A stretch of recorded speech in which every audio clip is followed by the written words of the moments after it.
জয় শ্রীকৃষ্ণ, রাধে রাধে। আমি পদ্মা বিশ্বাস, কলকাতা থেকে। তো আজ এখন দেরি হয়ে গেল টিফিন খেতে, সকলে দিয়ে টিয়ে আমি এখন খেতে বসছি।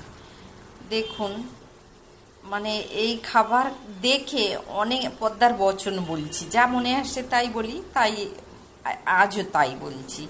এইটুকু খাবার হয়তো আমি নিয়েছি, অনেকে এইটুকু খাবার হয়তো পায় না, আবার অনেকের থেকে অনেক অনেক অনেক বেশি দামি খাবার খায়। তা যেমন কপাল যার, সে খাবে তেমন। তা যাই হোক, বলে যে যার ভাগ্যে খায়। তারা ভাগ্য বলতে পারে না, আবার ভাগ্যটা তৈরি করতেও হয় পরিশ্রম করে। যাই হোক, আমি বলছি, এই ভাগ্য গড়ে তুলতে হয় নিজেকে। আর গড়ে তুলতে গেলে সব থেকে পরিবেশ ভালো দরকার হয়।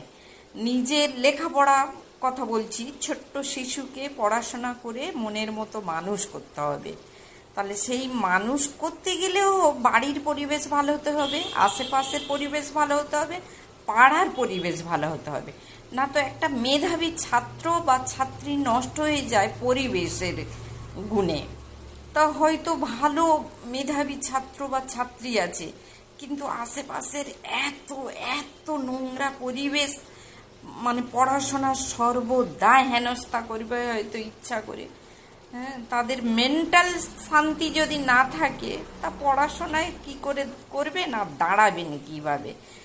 তাহলে সব সময় জানতে হবে জীবন সুখের হয় পরিবেশ থেকেও। অগাধ টাকা পয়সা থাকলে যে একেবারে শান্তি হবে তা নয়। পরিবেশ, সংসারের পরিবেশ, মানে নিজের বাড়ির পরিবেশ ভালো হতে হবে, আশেপাশের পরিবেশ আর পাড়ার পরিবেশ। পরিবেশটা ভালো বেশি হয় যেখানে টাকা অগাধ থাকে, সেখানে নয়, যেখানে জ্ঞান অগাধ থাকে, লেখাপড়া থাকে। তাই আপনার যদি সামান্য মানে ভালো হওয়ার ইচ্ছা থাকে, বা জীবনে শান্তি পাবেন এই রকম ইচ্ছা থাকে, তাহলে 1-1.5 কাঠা জায়গা কিনুন, যেখানে ভালো পরিবেশ আছে দেখে সেখানে জায়গা কিনুন, সেখানে বাড়ি করুন। না হলে জীবন আপনার ঝামেলায় পরিণত হবে। ভালো করে সন্তান মানুষ করতে পারবেন না, রোগে শান্তিতে ঘুমাতে পারবেন না, আর শান্তিতে ভালো ভালো স্বপ্নও দেখতে পারবেন না, শান্তিই গায়েব হয়ে যাবে। তো পরিবেশটা আগে রাখলাম, যেটা মনে হয় তখন সেটাই বলে ফেলি আমি।